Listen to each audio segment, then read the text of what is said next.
ایک شخص نے اپنی بیوی کو طلاق دے دی. یہ دیکھیں یقین علماء کا، ہمارے بزرگوں کا.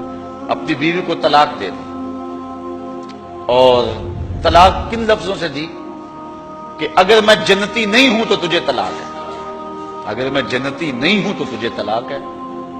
تو اب علماء سے پوچھا کہ طلاق ہوئی ہے یا نہیں ہوئی؟ علماء کہنے لگے ہم نہیں بتا سکتے، چونکہ طلاق کو معلق کیا گیا تو اب ہمیں تو نہیں پتا کہ تو جنتی ہے یا نہیں ہے، اب ہم اس کے بارے میں کوئی رائے نہیں دے سکتے. قاضی ابو یوسف علیہ رحمہ، امام اعظم امام ابو حنیفہ کے شاگرد، ان کے پاس مسئلہ گیا. آپ نے شخص کو بلایا، کہا کبھی ایسا ہوا ہے کہ کسی عورت نے تجھے دعوت گناہ دی ہو اور تو نے کہا ہو میں اللہ سے ڈرتا ہوں؟ اس نے کہا ہاں ایک مرتبہ زندگی نہیں ہوا. کہا تیری بیوی کو پھر کوئی طلاق نہیں، اس لیے کہ حضور نے فرمایا ہے کہ وہ شخص جس کو کسی عورت نے دعوت گناہ دی اور اس نے کہا میں اللہ سے ڈرتا ہوں، فرمایا کل قیامت کے دن جب کوئی سایہ نہیں ہوگا یہ بندہ عرش کا سایہ پائے گا. تو کہا پھر پکی بات ہے کہ تو جنتی ہے، تو جہنم میں جا ہی نہیں سکتا کیونکہ یہ رسول اللہ کا وعدہ ہے. اللہ اکبر. تو اتنا یقین تھا ان باتوں پہ ہمارے بزرگوں کو، اس لیے کہا یہ حضور کی حدیث ہے، اگر یہ بات ہے تو کوئی طلاق نہیں. قاضی ابو یوسف نے فتویٰ دیا نظر کی حفاظت کی توفیق دے، خیالوں کو پاکیزگی دے دے. میں ایک شخص کو جانتا ہوں جس کو دعوت گناہ دی گئی لیکن اس نے اپنی آبرو کی حفاظت کی. رات کو سویا تو حضرت میاں میر علیہ رحمہ خواب میں ملے. اللہ اکبر. اور آپ نے فرمایا تجھے مبارک ہو، تو نے سنت یوسفی ادا کی ہے.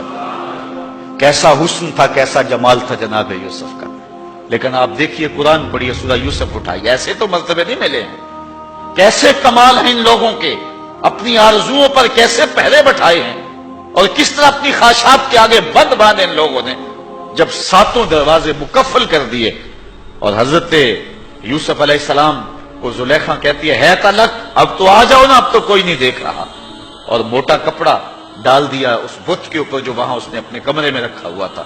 حضرت یوسف علیہ السلام بولے کالا معاذ اللہ، تو موٹا کپڑا ڈال کے اپنے خدا سے چھپ گئی ہے، میرا خدا تو ساتویں کوٹڑی میں بھی دیکھ رہا.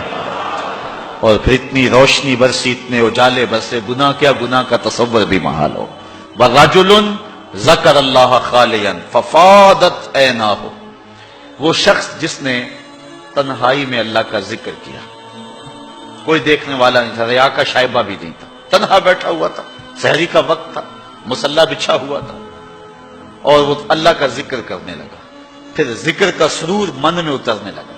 پھر کیا ہوا؟ فَفَاضَتْ عَيْنَاهُ، خوف خدا کی وجہ سے اس کی آنکھ میں آنسو آ گئے، اللہ کی یاد میں، اللہ کے ذکر میں رونے لگا.